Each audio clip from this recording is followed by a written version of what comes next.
Now, Beyoncé fans have criticised a country music radio station in the US after it initially refused to play one of her songs. A post went viral on X, or Twitter, this week after a fan said he reached out to KYKC to ask them to play her new song, Texas Hold'em.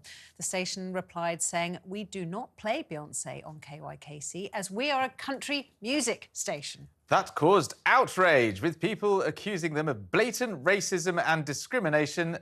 They've since backtracked and confirmed they've played the track multiple times because previously they just didn't know about the song. Joining us now in the studio is the music journalist Mark Webster. Hello, Mark. Hello there. First of all, let's be clear about this. Is it a country music song? Yes, and the reason, as much as it, and by the way, who would know anything about Beyonce? She goes so under the radar, doesn't she? So that would make perfect sense to me. They were just playing their old country music in Oklahoma, not paying attention to much other folks. Oh, bless them. She's from Houston, Texas. You know, she's from the heartland. That's where she grew up. That music's part of her, as it often has been with a lot of other people. She even tried it once on a previous album. She's done something that resembled a country song. But of course, you know, she is from the R&B world, but it's crossed over before. And it's crossed over the other way in more recent times. Taylor Swift is where it all began. Well, she was a country artist first. Exactly, that's right. But of course, you go back to the 60s.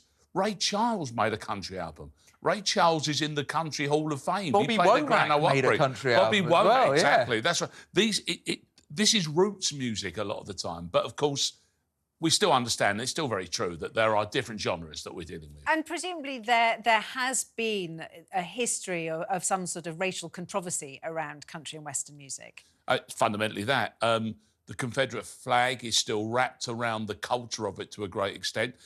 I think probably very reasonably you would argue that musicians themselves and the music industry, you know, in terms of country, wouldn't adopt that kind of attitude. But quite frankly, it's a very white business for a very white audience, except, of course, it comes from a part of the world or a part of America which is thoroughly mixed, but not necessarily integrated, and certainly hasn't been only in recent times. There was a recent example of this, wasn't there, when Little Nas X wasn't getting played. He's a black artist. His song Old Country Road wasn't getting played. And then, was it Billy Ray Cyrus came riding to his rescue? And did it as a duet with him. And then suddenly it was acceptable to the... But he kind of made it a political point there, Billy Ray Cyrus, by just saying, this music is our music as much as any music is. Completely right. And he's from Georgia, so again, he's from heartland country. And of course, it only happened on the stage the other day, didn't it, with Tracy Chapman, daring to get on stage to sing her own song alongside a current country music artist who basically couldn't believe his luck that she was alongside him. Created a furore again, but for no obvious reason at all, other than that back to that point that you make there, that there's a cultural problem. It's generated a huge amount of publicity for the new Beyoncé track. Is the whole album going to be a country? There is a new pivot to country for Beyoncé. Listen, as soon as there were silver cowboy hats were appearing at on the Renaissance tour, the clue was there. Yeah.